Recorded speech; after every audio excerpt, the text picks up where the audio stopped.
Are we on? This is a message for all divers in the world. Dear divers, 80% of the world population cannot swim, and that bothers me. Now, we divers are in a fortunate position. We have a connection with the ocean that most people don't have. And I like to do something with that. We travel to countries where most people don't know how to swim. And in these countries, drowning is often the second most common cause of unnatural death.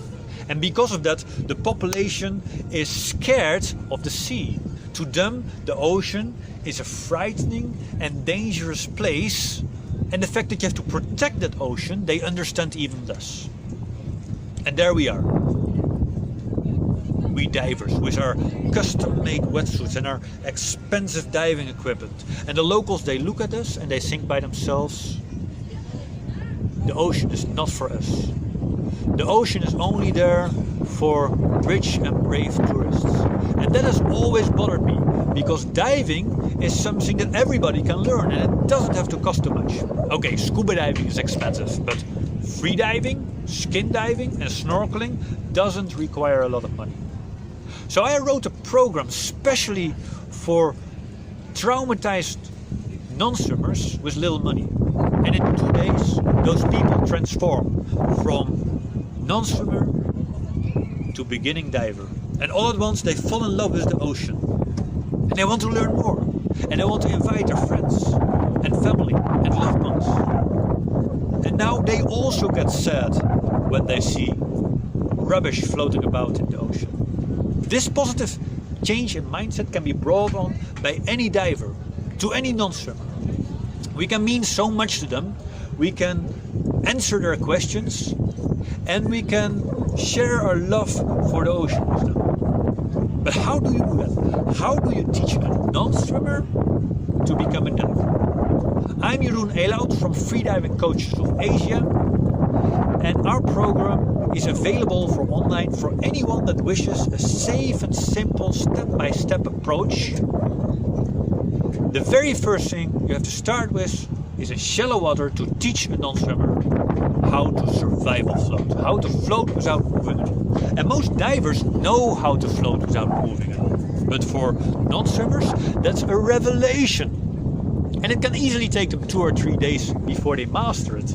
But you as a diver can show them how to do it. You can tell them that they should not expect miracle learning curves, but you can also encourage them to just keep trying until they got it. And when they get it, you have taught them something that can save their lives in case their boat sinks. Now, many divers feel they are not good enough or not experienced enough to teach diving. That fear is often fueled on by instructors and dive clubs that will tell you only instructors can teach diving. It makes sense for scuba diving because there's a lot of theory involved. But when it comes to freediving and snorkeling, if you teach a person how to snorkel in shallow water, there is not a lot that can go wrong, and there is a lot that can get gained. At Freediving Coaches of Asia, we mainly teach freediving. And the great thing about freediving is that people have their fear in the right place. Even if they know nothing about freediving, because of their fear, they will not dive too deep or too long. Scuba diving you have to do with your head. Freediving you can do initially by feeling.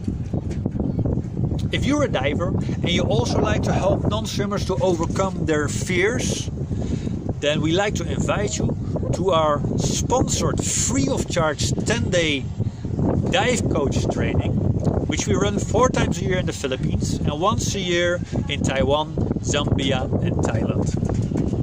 If you want to know more about it, or if you just want to stay in touch, then like our page, and for dates and details, click on events. In a world where 80% of the people cannot swim, you cannot be shy to share the skills that you have to survive. Thanks for hearing me out. If you have comments or questions or you want to know more, send us a message or leave a comment. I wish you a great day. My name is Jeroen Elout from freediving coaches of Asia.